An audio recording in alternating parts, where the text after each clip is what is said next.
Good morning Jamnagar, કેમ છો જામનગર? જય શ્રી કૃષ્ણ, મહાદેવ હર. આજનો વ્લોગ સ્ટાર્ટ કરીએ એક નવા જ વિચાર સાથે. તો ચાલો સ્ટાર્ટ કરીએ.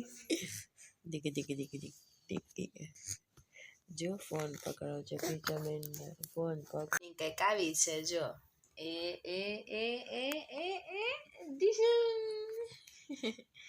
એ એ એ એ એ એ એ એ એ એ એ ડિશમ પીચાબેન ને મજા આવી છે. ક્રિશા ક્રિશા ઓ બાપરે, ક્રિશા ક્રિશા એ એ એ એ એ એ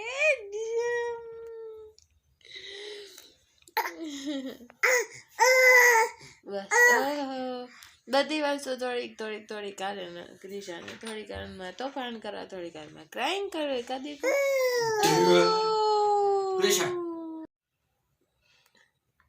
પા પા પા પા પા પા પા કે તો ક્રિશા જાય જાય જાય જાય જાય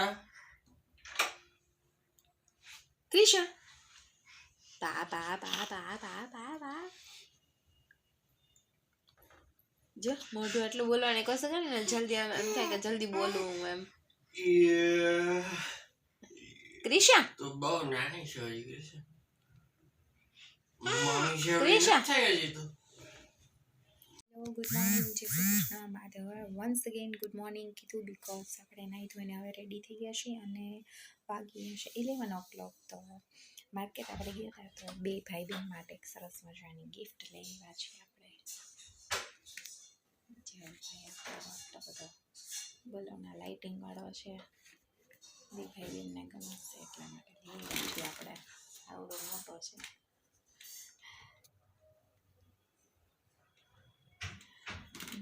જોઈએ આવે નક્ષભાઈના રિએક્શન કેવા આવે છે આ બલૂનને જોઈને. બધું એ છોકરાને મજા આવશે એટલા માટે હું લઈ આવી છું અત્યારે. નક્ષભાઈ આવશે તો ખુશ ખુશ થઈ જશે રમીને. તો આવું કંઈક સરપ્રાઈઝ ગિફ્ટ છે નક્ષભાઈ માટે. અને ક્રિશાબેન તો હજી નાના છે, પણ નક્ષભાઈને થોડુંક સરપ્રાઈઝનું વધારે છે, તો એના માટે સરપ્રાઈઝ ગિફ્ટ છે. અને રસોઈ મેજોરિટી મારે થઈ ગઈ છે. રોટલી છે, પછી દૂધી બટાટાનું શાક છે, ભરેલા રીંગણનું શાક છે, ભાત રોટલી, પછી મૂળાનું શાક છે. આજે 3 શાક છે. તો ફટાફટ નક્ષભાઈથી ઊંચો તો બલૂન છે અમારે. અને થાળી આવી ગઈ છે આપણી.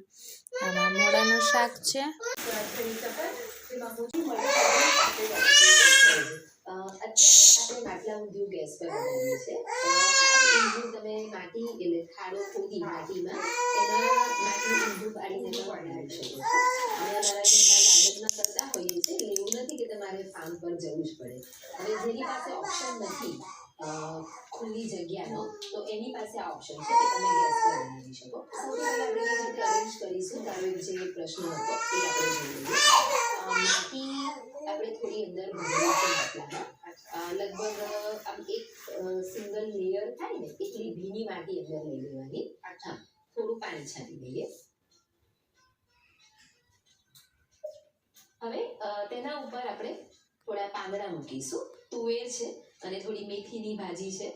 જો ઊભી રહી ગઈ. એની જે છાલ છે અને એના જે ડાળખા છે એ આપણે ઇવનિંગમાં અત્યારે ઇવનિંગનું મેનુ છે સાંભાર અને રાઈસ. તો સાંભાર માટેની પ્રિપરેશન મોસ્ટ ઓફ થઈ ગઈ છે અત્યારે, અને રાઈસ થઈ ગયા છે. આપણે હવે વિચારીએ છે કે શું આના પછીનું કરવું, કારણ કે અમે આજે સાંજે ગયા હતા રાઈસ લેવા. વરસ દિવસના ભેગા કરવાના હોય એટલે રાઈસ તો સરખી રીતે જોવા પડે. અત્યારે કેટલા બધા, આજે હું માર્કેટમાં ગઈ હતી પણ બ્લોગ લઈ શકાય એટલી શક્યતા હતી નહીં, કારણ કે બહુ ટ્રાફિક હતું. અત્યારે લચકારી કોલમ ને સાદા કોલમ ને જીરાસર ભાત ને કણકી ચોખા, મીડિયમ ચોખા અને ઓલા બ્રાઉન રાઈસ ને પછી સેલા બાસમતી, પછી સ્વાદ બાસમતી, પરિમલ ચોખા, પછી કેટલી લોટ્સ ઓફ વેરાયટી ચોખામાં. હું તો ફર્સ્ટ ટાઈમ ગઈ. મારે તો મગજ ન કામ કર્યું. હું તો આટલા બધા ચોખા આપણે તો કોઈ દિવસ એકચ્યુઅલી એમાં એવું છે, હું કોઈ દિવસ લેવા જતી નથી. ઘરે હતી તો મમ્મી બધું હેન્ડલ કરતા હતા. અહીંયા તો અમારા બધાનું જોડે જોડે આવી જતું હોય. બહુ ખ્યાલ નહોતો. પણ આજે મેં કીધું ચાલો તમે લોકો જાઓ છો તો મેં બી ભેગી આવીશ. ક્રિશાવાળા ફટાફટ લીધા. નક્ષભાઈ તો એનસીટી સ્કૂલે ગયા હતા. ગઈ તો લોટ્સ ઓફ વેરાયટી. પછી અમે લોકોએ 3-4 ચોખા સિલેક્ટ કર્યા અને હવે ફાઇનલી હવે આવી જશે. હવે જોઈએ બ્લોક લેવાય છે કે હવે કચ્ચા બચ્ચામાં ફટાફટ ભરી દેવા પડે છે. એટલે હવે જોઈએ. ત્યાં સુધી ચોખા આવી જશે. એ પહેલાં મેં કીધું સાંભાર ફટાફટ બનાવી નાખું અને આપણા ભાત કરી નાખું. એટલે આજે ટૂચુક રસોઈ કરી નાખી છે એટલે ફટાફટ થઈ જાય. અને હમણાં ચોખા આવે ને તો પછી કરવા બેસી જાય. એટલે નાના ભાઈ ને મોટા મેડમ આપણા ઉઠે ત્યાં સુધીમાં ઠેકાણા પડી જાય. સોરી સ્લીપ ઓફ ટર્ન થઈ ગયો. એટલે આવું છે કંઈક. તો ચાલો ફટાફટ સાંભાર બનાવી લઈ. નાસ્તાના હેર બહુ મોટા થઈ ગયા છે. ના હેર નથી કાપાવા. માતા જોતી વાદવાની છે.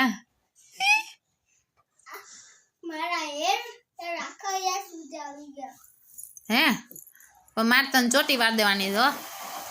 એ દીકુડા મારે તને ચોટી વાર દેવાની છે.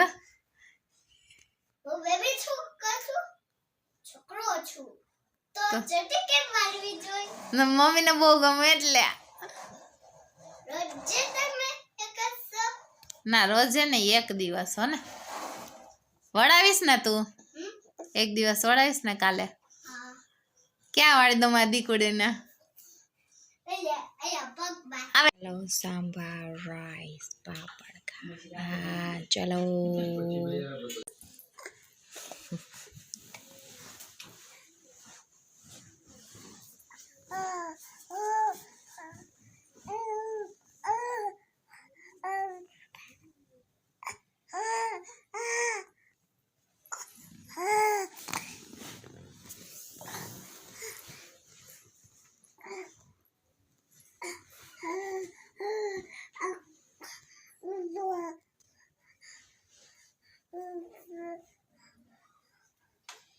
ઉઠાડ્યો ને તે પહેલા અહીંયા ઉઠી ગયો.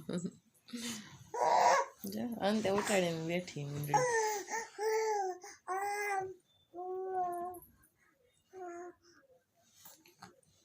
લાડુ લઈ લે બેટા. હા ભાઈ છે ભાઈ ભાઈ છે વહેલા છે. મોર્નિંગ 11 o'clockના.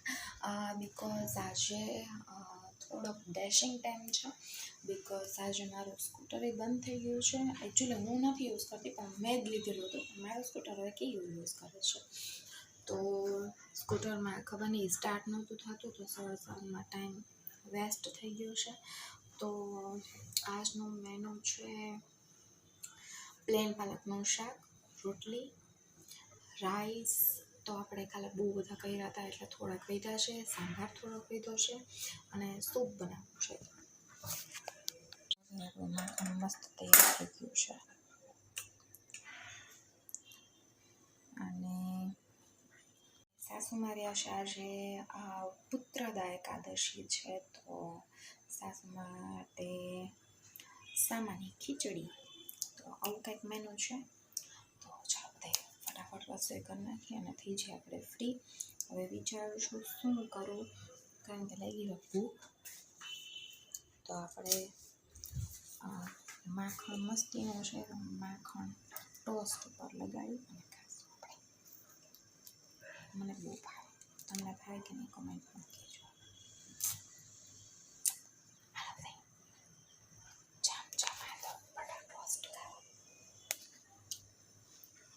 પ્લેન પાલક મારા ઘરમાંનો ક્વેશ્ચન હતો કે તું કેવી રીતે બનાવસ એ તું પ્લીઝ એક્સપ્લેન કરજે. તો એ લોકોને સિક્રેટ વિડીયોમાં બતાવીશ, બાકી હું કહીશ નહીં રેસીપી. તો સૌથી પહેલાં છે ને આપણે પાલકને 2 થી 3 વાર ધોઈ લીધી છે અને આવી રીતે જો ગરમ પાણીમાં આવી રીતે રાખી દેવાનું અને પછી છે ને ઠંડુ પાણી લેવાનું ફ્રીજનું અને એમાં છે ને બોઇલ્ડ કરી દેવાની. જે બોઇલ્ડ હોય ને પાલક સ્પિંચ એ એમાં રાખી દેવાની, એકદમ ગ્રીન કલર આવશે.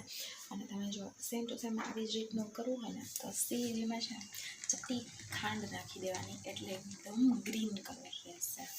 જે મતલબ હવે ના એના લીધે એના કલર એકદમ સરસ. તમે આવી જ રીતે છે ને આપણે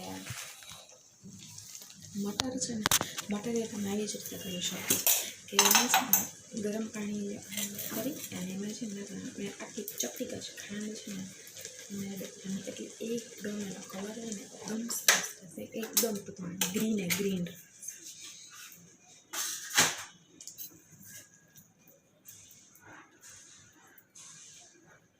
હું આવી જ રીતે બનાવું છું અને લિટરલી એકદમ સરસ કલર, એકદમ ગ્રીન કલર લાગે છે.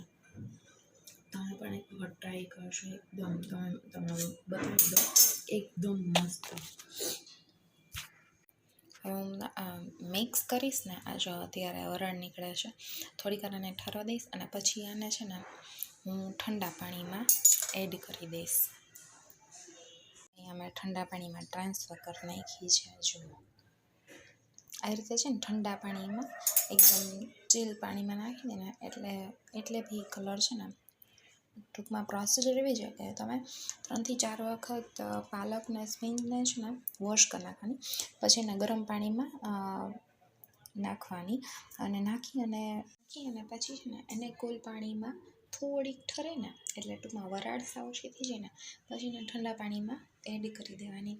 હવે લિટરલી આમાં પ્રોબેબલી શું થતું હોય છે કે ઘણાય છે ને એમના ટૂંકમાં ધોઈ અને બાફે નહીં અને એમને નાખી દે તો એનો કલર છે ને થોડોક યલોઇશ જેવો થઈ જાય છે અને તમને એમ લાગે કે આપણે સ્પિંચનું શાક નથી કરતા, કોઈ ગદબની ભાજી આવે છે, તમને ખ્યાલ હોય તો એના જેવો થોડોક સ્વાદ થઈ જાય છે. પણ આ તમે એક્ઝેક્ટલી તમે કહેશો અને એકદમ આમાં સિમ્પલ છે, કાંઈ પણ યાદ રખાય એવું છે નહીં. ખાલી એટલું જ માપ રાખો કે જ્યારે બફાય ને ત્યારે સેજ ચપટી ખાંડ નાખી દેવાનું, એટલે એકદમ સરસ રહેશે. તમે મટર બી એવી જ રીતે તમારે સ્ટોર કરવા હોય તો પણ તમે એવી જ રીતે કરી શકો કે તમે મટર છે ને ગરમ પાણીમાં હોય ને ઉકળતા હોય 1-2 વખત વોશ કરી અને પછી એમાં નાખવાના. અત્યારે વોશ કરવાનું એટલા માટે કહું છું કે છે ને અત્યારે એટલો ખરાબ રીતે જંતુનાશક દવા એમાં નાખે છે ને તો એમાં પ્રોબ્લેમ થાય છે અને એ આપણા શરીરમાં છે એના કરતાં 2 થી 3 વખત વોશ કરવામાં કંઈ પ્રોબ્લેમ ન આવે. એટલે એ વોશ કરી અને પછી એમાં નાખવાનું, થોડાક ઉકળે એટલે એમાં ચપટી કે ખાંડ નાખી દેવાની, એટલે એકદમ લિટરલી એકદમ તમે ગ્રીન પીસ રહેશે તમારે. એ થઈ જાય પછી એના ચાળણીમાં આપણે રાખી દેવાના અને થોડાક કચરા સુકાય એટલે પછી એને તમે સ્ટોર કરી દો. આખો દિવસ સુધી મારો મેજિક મંત્ર છે કે આખા દિવસ સુધી કે એમાં કંઈ જ નહીં થાય અને એકદમ ગ્રીન રહેશે. આપણે અહીંયા તમાલપત્ર અને હિંગ ને આવતું જતું થોડુંક જીરું, અહીંયા આપણે ઓનિયન લીધી છે એ નાખી દઈશું. ટોમેટો તો બહુ ઓછા નાખું છું કારણ કે ગ્રીન પાક કરવાનું હોય એટલે જો તમારી પેસ્ટ છે ને મસ્ત. હાલ બધા ફટાફટ અહીંયા આપણે ઘી થઈ છે અને અહીંયા આપણે શાક તૈયાર કરીશું. ઇન્ગ્રેડિયન્ટ્સ થોડોક ચણાનો લોટ,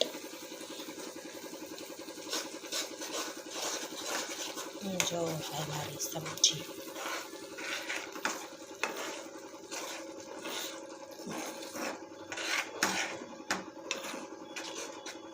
એકદમ ગ્રીન.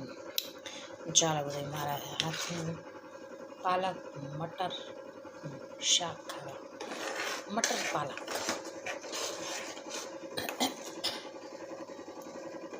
ફ્રેન્ડ્સ તો ફાઇનલી આપણી રસોઈ થઈ ગઈ છે અને સાસુ અને સસરા બે જમવા બેસી ગયા છે અને આપણે જો ગાયનું ખાવાનું લઈ અને ફટાફટ નીકળી જાય નક્ષભાઈને લેવા, બીકોઝ 1 o'clock પછી 5 મિનિટની વાર છે. ચાલો ફટાફટ નક્ષભાઈને લઈ આવીએ. ચાલો ભાઈ.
હેલો ફ્રેન્ડ્સ, તો જો ક્રિશાબેન ઉઠી ગયા છે ને જો ચકલીબેન તોફાન કરે છે.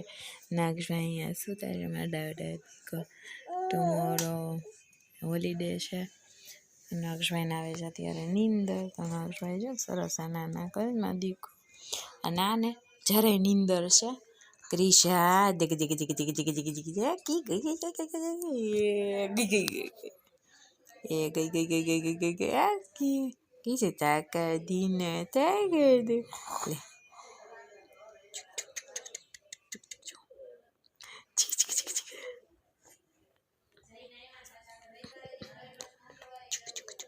તો જો ભાઈ આપણે કાલે બનાવશું દાણા મુઠિયાનું શાક. તો હા તો જા જઈ આવ. અત્યારથી જો ભાઈ પ્રિપેરેશન ચાલુ છે. પછી કાલે ખાલી આપણે શાક જ બનાવવાનું રહેશે. મુઠ્ઠી અત્યારથી છોકરા હોય એટલે વહેલા કરીને રાખી દઈ. આજે છે ખીચડી ને અહીંયા મારા મુઠ્ઠીયા કાલ માટે રેડી થઈ ગયા છે.